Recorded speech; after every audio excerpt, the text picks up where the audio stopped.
Now, your Storm Team 7 forecast first.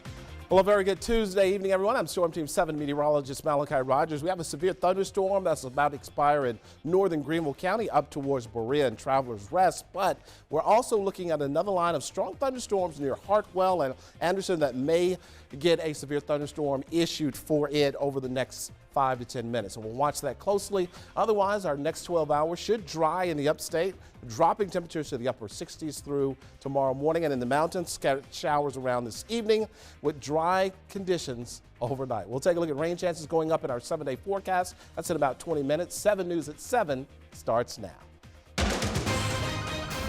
Live and local for Carolina's family.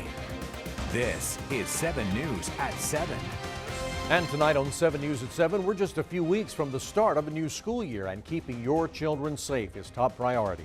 Tonight, how one local school is working to protect Carolina's family. Plus, a homeowner finds a man shot in their yard. What we're learning about that investigation. But first, we're starting with developing news out of Greenville County tonight. Yesterday, we showed you that footage released from the Greenville County Sheriff's Office of a deputy shooting a Simpsonville man in his own home. Now, deputies are saying that they got a key piece of information wrong. Now, this happened about 6 weeks ago. The deputy was responding to a call from an alarm company. The man inside the house then pulled out his gun and the deputy shot him. 7 News' Ann Maxwell breaks this down for you. Ann.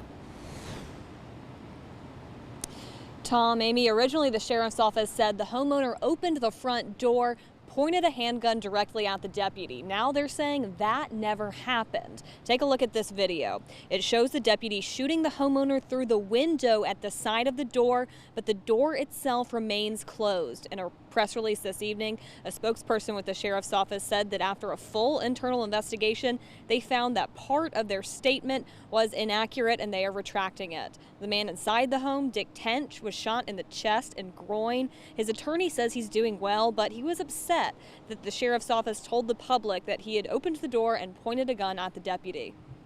Dick is a wonderful law-abiding citizen, got his concealed weapons permit, loves law enforcement, and for them to issue a narrative that he opened his own front door and pointed a gun at a sheriff's deputy was incredibly offensive and upsetting to him.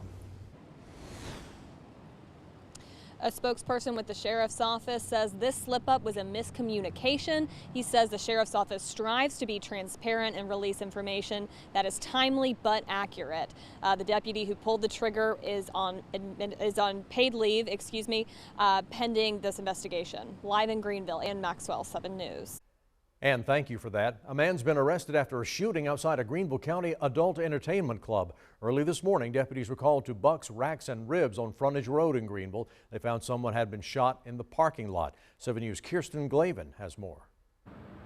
This is where it all started, right here in this parking lot. Deputies say an argument broke out between a man named Jordan Bryan and a woman around 2 o'clock in the morning, but it ended in gunfire.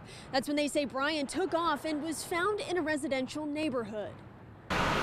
It was close to 3 a.m. on Cardinal Drive in Taylors. Raquel Alfonso was up watching a show when she says she heard commotion right outside her house. When I got close to the door, I heard cops kind of screaming at him, put the gun down. Less than 15 feet from her window was a man hiding in the dark. Her car is usually right in this area, and he was crouched down behind here, I guess, like that.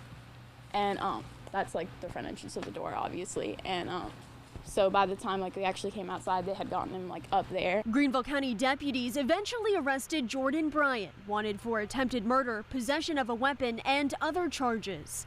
They say they tried pulling him over on Edwards Road in Taylors, but that he didn't stop and crashed his car into a utility pole, knocking out the power in Alfonso's neighborhood. That's when it's believed he made his way toward her house. The lights from the cars kind of bouncing off the windows. And then when we actually got outside, there were officers everywhere. So they really had it under control, I think. Bryan was wanted as the suspect in a shooting that happened just an hour prior at Buck's Racks and Ribs. Deputies say he got into an argument with a woman in the parking lot and then shot her. The woman drove to the hospital while Bryan is accused of driving off. The fact that they were there was an armed suspect in this area, they're kids living around here. They're like actual like loving families and stuff. And I was like, this is not cool. Like, I don't know. It was kind of terrifying.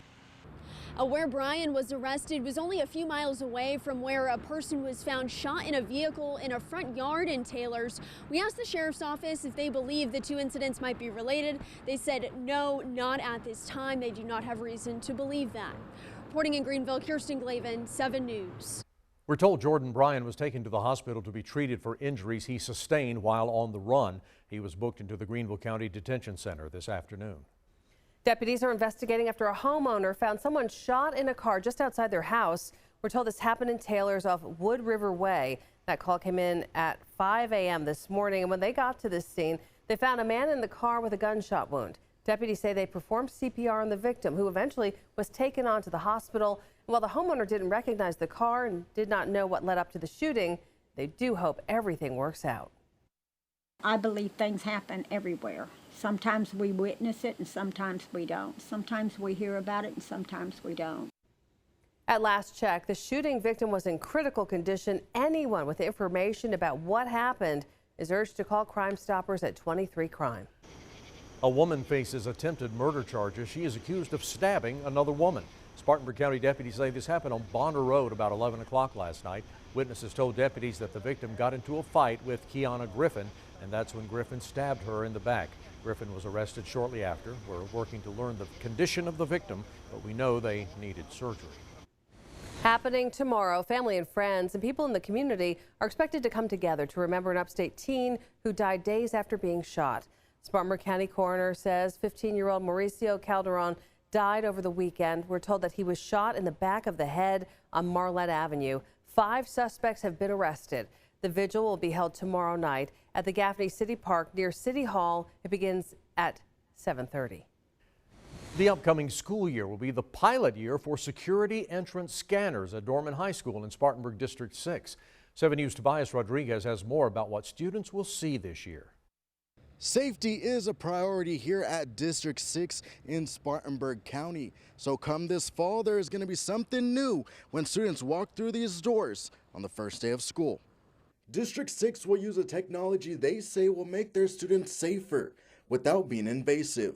School officials took their time and studied different safety equipment before making a decision. So we decided not to go with metal detectors because, as with most metal detectors, you do have to search backpacks and you have to search purses, and we did not want to have to do that. Every school in District 6 will still have resource officers, but this is what will be standing at school entrances: security entrance scanners. With this particular system, students can hold their bags by their side, they can keep their cell phones, they can keep their keys on their person, and they just walk right through, and it will still scan for potential threats. The same safety technology is used at the Biltmore House in Western North Carolina. A student I spoke with at Dorman says there are many things on her mind as a high school student, and safety is one of them. Definitely, in today's society, it is scary. You never know when you walk in these school doors, you never know what may happen, but you take that chance in order to get your education. McCullum says it's important for her to go to a school where her safety is a priority. Allowing us to come and just be who we are in a safe environment and learn will allow us to feel extra safe. School does begin in August for students here at Dorman High School. Reporting in Spartanburg County, Tobias Rodriguez, 7 News. Spartanburg District 6 says the scanner will be in place and tested before the first day of school, and they'll be looking to expand safety equipment to other schools in the district after this pilot year. Money awarded to South Carolina through a settlement with Volkswagen will go toward new school buses and other transportation improvements. Our Georgia Godfrey has details on that extra funding. The state was awarded more than $30 million in a settlement with Volkswagen, $9 million of that to be used to improve transportation around the state. But in June of 2016, the U.S. 3 years ago, the Department of Justice settled claims against Volkswagen for misleading customers about the amount of nitrogen oxide emissions from its vehicles. Tuesday morning, the Department of Insurance announced how money from the settlement would be used. We published the final plan for the use of, for the state's use of these funds last December. So in March, we issued the first request for applications. We sought to fund up to $10 million, in bus projects. In total, the state gets $34 million from the settlement, and $9 million have already been earmarked for new buses, 2 electric city buses for the Charleston area, and a new bus for the growing transit needs in the city of Anderson. Transportation and public transportation in general is important for everybody in all aspects of life, not only getting to work, but to get to shopping, to get to medical appointments, to get to worship. $7 million of that $9 million will purchase new propane school buses to replace current 1988 models on the roads in 4 different counties. And when I took office about in January 2015, I realized very quickly that our school bus fleet was one of the worst in the nation. And we put that as a top priority to change that. The State Department of Education is hoping to have the new school buses on the streets by the 2nd semester of school. In Lexington, Georgia Godfrey, 7 News.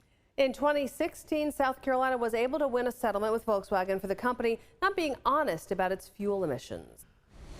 All new tonight at 7, state regulators are pressing a small utility with a history of troubles to explain why elevated levels of radioactivity showed up in the drinking water the company piped to customers last year. According to the state newspaper, this is happening in Fairfield County. The Jenkinsville Water Company violated state drinking water standards for radioactivity from July through December of last year. According to reports, the violations came even after Jenkinsville Water installed a treatment system to filter out the contamination. Although radioactivity levels have dropped to within safe standards, state regulators say they are concerned about the nearly 2,500 people who rely on Jenkinsville water. The city of Asheville says a business has just a matter of days to figure out what to do about a massive sinkhole. According to the Citizen Times, you may remember the massive hole in a parking lot on Merriman Avenue. And in a note, the company New Day LLC and their contractor H&H Construction were told they have until August the 2nd to set a timeline for clearing up the debris. They could be fined up to $5,000 a day if they don't do it. Green Pond Landing, one of the most popular boat ramps here on Lake Hartwell, will be shutting down due to some parking improvements. I'm Nicole Ford, and coming up next, we'll break down when it will be closed and why. Coming up at 7:30, the story of a package that was swiped off this front porch in Spartanburg. The creepy, crawly contents that were inside that box that's shocking neighbors tonight.